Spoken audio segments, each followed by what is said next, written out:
প্ৰশ্নটো হৈছে FIR आपके द्वार আঁচনিখন কোন ৰাজ্যত আৰম্ভ কৰা হৈছিলে? ইয়াৰ শুদ্ধ উত্তৰটো হৈছে মধ্যপ্ৰদেশ।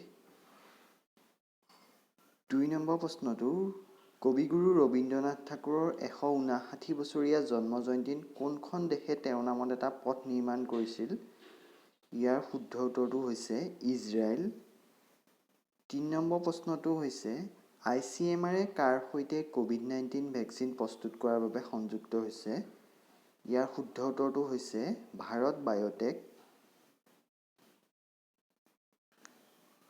4 নম্বৰ প্ৰশ্নটো হৈছে মাতৃ দিৱস পালন কৰা হয় কি হিচাপত মাতৃ দিৱস পালন কৰা হয়? ইয়াৰ শুদ্ধ উত্তৰটো হৈছে B2 মে' মাহৰ দ্বিতীয়টো দেওবাৰত।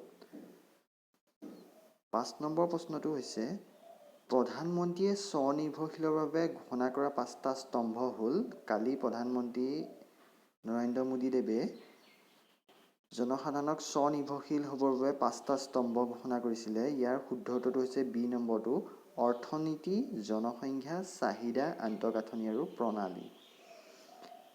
পেৰা অলিম্পিকত পদক পোৱা প্ৰথম ভাৰতীয় মহিলা কোন? উত্তৰটো D2 হৈছে দীপা মালিক। 7 নম্বৰ প্ৰশ্নটো হৈছে সন্ধালনী মানে কি? সন্ধালনী মানে হৈছে B নম্বৰটো সকলোৱে জনা। 8 নম্বৰ প্ৰশ্নটো হৈছে দুধৱা ব্যাঘ্ৰ প্ৰকল্প কোন জিলাত আছে? এইটো উত্তৰটো হৈছে লখিমপুৰ খেৰী। 9 নম্বৰ প্ৰশ্নটো হৈছে তুৰ্বকে অসম আক্ৰমণ কৰাৰ পাছত থাকি যোৱা সৈন্যসকলক অসমত এতিয়া বৰ্তমান কি বুলি জনা যায়? উত্তৰটো হৈছে C নম্বৰটো মৰিয়া। পানী বিহু উৎসৱটি কোন জনগোষ্ঠীৰ লোকসকলৰ প্ৰধান উৎসৱ বুলি জনা যায়? উত্তৰটো হৈছে ফাকিয়া। আজিৰ প্ৰশ্ন এইকেইটাই আছিলে। ধন্যবাদ।